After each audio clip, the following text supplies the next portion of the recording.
Assalamualaikum warahmatullahi wabarakatuh. Saya Fradila Hesia dari kelompok 1 akan mempresentasikan tentang klasifikasi hate speech pada media sosial Twitter menggunakan algoritma Naive Bayes. Latar belakang dari permasalahan ini ialah di mana Twitter adalah salah satu dari media sosial aplikasi yang berbasis microblogging, di mana microblogging ini merupakan jenis media sosial yang memfasilitasi pengguna untuk menulis dan mempublikasikan aktivitas atau pendapat. Setiap orang dapat saling berbagi informasi terhadap orang lain tanpa harus bertemu satu dengan yang lainnya, dan juga memiliki kebebasan untuk mengemukakan pendapat. Dengan media sosial, pengguna juga dapat mempengaruhi hal buruk pengguna lain dengan membuat dan menyebarkan informasi yang bersifat tuduhan, fitnah, berita hoaks, maupun sara. Dalam media sosial dikenal istilah ucapan kebencian atau yang dikenal dengan hate speech, yang makin populer saat ini. Hal ini disebabkan gesekan atau perbedaan yang mewakili kelompok-kelompok tertentu baik suku, agama, ras, etnis, dan golongan. Rumusan masalah pada penelitian ini ialah berdasarkan permasalahan pada latar belakang, peneliti akan membangun suatu sistem untuk klasifikasi hate speech pada media sosial Twitter menggunakan algoritma Naive Bayes dengan tujuan untuk mengklasifikasi dari hasil crawling data di Twitter dengan hate speech atau perkataan kebencian.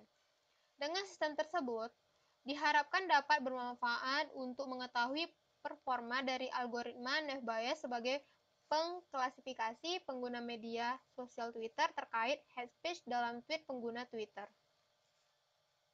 Landasan teori dari permasalahan ini ialah di mana pertama itu ada Twitter, di mana Twitter adalah layanan jejaring sosial dan microblog daring yang memungkinkan penggunanya untuk mengirim dan membaca pesan berbasis teks hingga 140 karakter yang dikenal dengan sebutan kicauan atau tweet. Twitter didirikan pada bulan Maret 2006 oleh Jack Dorsey dan situs jejaring sosialnya diluncurkan pada bulan Juli. Selanjutnya ialah ada hate speech, di mana hate speech atau ujaran kebencian adalah komunikasi apapun yang meremehkan seseorang atau suatu kelompok berdasarkan beberapa karakteristik seperti etnis, ras, agama, orientasi seksual, warna kulit, gender, kebangsaan, atau karakter lainnya. Selanjutnya ialah penjelasan mengenai sentimen analisis, di mana sentimen analisis atau opinion meaning adalah suatu proses untuk memahami data, mengolah data, dan mengekstrak data tekstual secara otomatis dengan tujuan mendapatkan informasi sentimen atau intisari dari data yang terdapat di dalam suatu kalimat opini. Selanjutnya itu ada tentang text meaning. Meaning ini adalah proses mengeksplorasi dan menganalisis sejumlah besar data teks tidak terstruktur yang dibantu oleh perangkat lunak yang dapat mengidentifikasi konsep, pola, topik, kata kunci, dan atribut lainnya dalam suatu data. Tujuan utama dari text meaning adalah untuk menyusun dokumen teks. Selanjutnya ialah pengertian dari machine learning. Machine learning merupakan cabang ilmu bagian dari kecerdasan buatan dengan pemrograman untuk memungkinkan komputer menjadi cerdas berperilaku seperti manusia dan dapat meningkatkan pemahamannya melalui pengalaman secara otomatis. Selanjutnya ialah pengertian dari pre-processing. Pre-processing adalah tahapan untuk mempersiapkan teks sebelum diproses lebih lanjut yang akan digunakan. Dalam pre-processing, teks yang dapat memiliki struktur tersendiri dan kemudian harus dipisahkan sesuai dengan tingkatannya. Tingkatan dalam teks atau dokumen ini meliputi bab, subbab, paragraf, kalimat, dan terakhir akan menjadi kata atau token penyusun kalimat. Selain memisahkan strukturnya, juga terdapat proses untuk menghapus karakter atau huruf yang dinilai tidak bermakna seperti digit angka, huruf kapital, atau karakter-karakter lainnya. Selanjutnya ialah pengertian dari Naive Bayes Classifier. Naive Bayes Classifier yaitu suatu metode pengklasifikasian berakar pada teorema Bayes. Teorema Bayes adalah pendekatan statistik yang fundamental dalam pattern recognition atau pengenalan pola. Keuntungan menggunakan metode Naive Bayes Classifier ini adalah metode ini hanya memerlukan nilai atau jumlah data pelatih atau training data yang kecil sebagai penentu estimasi parameter yang nantinya diperlukan dalam proses klasifikasi data. Berikut adalah persamaan teorema Bayes. Ini merupakan persamaan pada metode Naive Bayes. Metodologi penelitian. Metode yang kami gunakan di sini ada beberapa tahapan. Di antaranya itu ada tahap identifikasi data masukan, pre-processing, klasifikasi dengan metode Naive Bayes, dan keluaran. Gambaran proses pada tahapan rancangan penerapan metode Naive Bayes untuk mendeteksi hate speech. Ini merupakan gambaran dari proses tahapan yang akan dilakukan dengan menggunakan metode Naive Bayes, di mana data input itu memasukkan data masukan, lalu pada proses pre-processing itu ada 4 tahapan, yaitu ada tahapan scaffolding, tokenizing, filterizing, dan stemming. Selanjutnya setelah melewati tahapan pre-processing, maka melakukan tahapan klasifikasi dengan menggunakan metode Naive Bayes, lalu menghasilkan hasil informasi keluarannya. Pengertian dari data masukan itu sendiri adalah tahapan pengumpulan data berupa kalimat atau kata yang bersumber dari media sosial yang sudah siap diolah ke tahap selanjutnya, yaitu tahapan pre-processing. Contoh dari data masukan itu seperti kalimat di bawah ini, yaitu seru deh acaranya. Selanjutnya, setelah kata yang tadi udah didapat, maka masuk ke dalam tahapan pre-processing, yaitu pada scaffolding, di mana pada tahapan ini dilakukan pengubahan huruf dalam dokumen menjadi huruf kecil. Hanya huruf A sampai dengan Z yang diterima.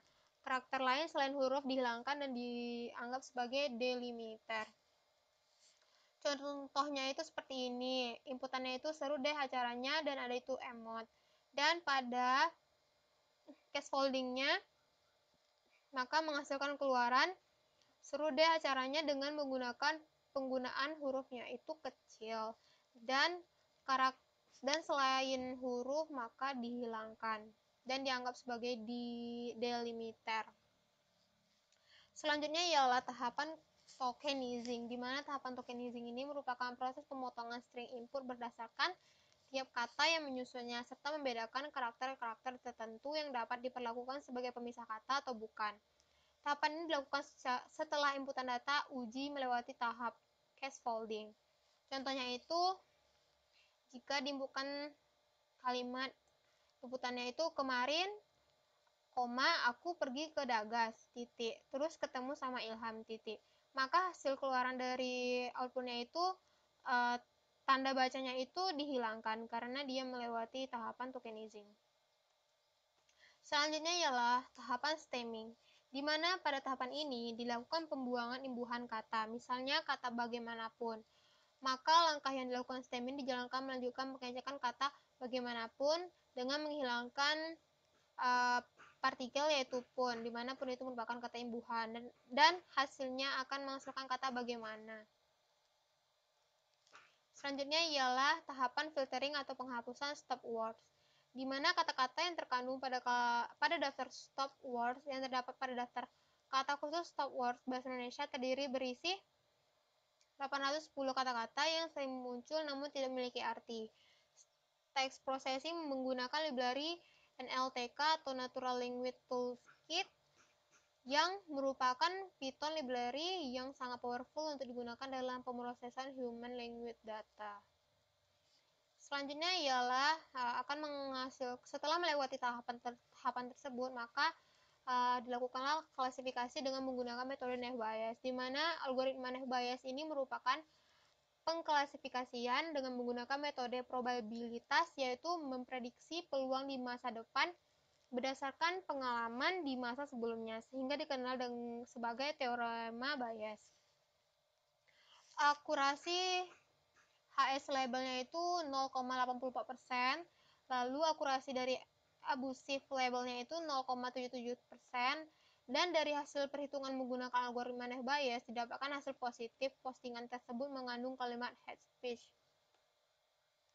Kesimpulan dari Penjelasan yang sudah saya jelaskan tadi itu ialah di mana metode Naive Bayes dapat digunakan untuk menentukan deteksi kalimat atau kata yang mengandung unsur ujaran kebencian atau hate speech, dan juga dapat menyaring inputan data yang berupa kata negatif dan kata positif dalam hal menentukan deteksi kata yang mengandung ujaran kebencian. Sekian presentasi dari saya. Assalamualaikum warahmatullahi wabarakatuh.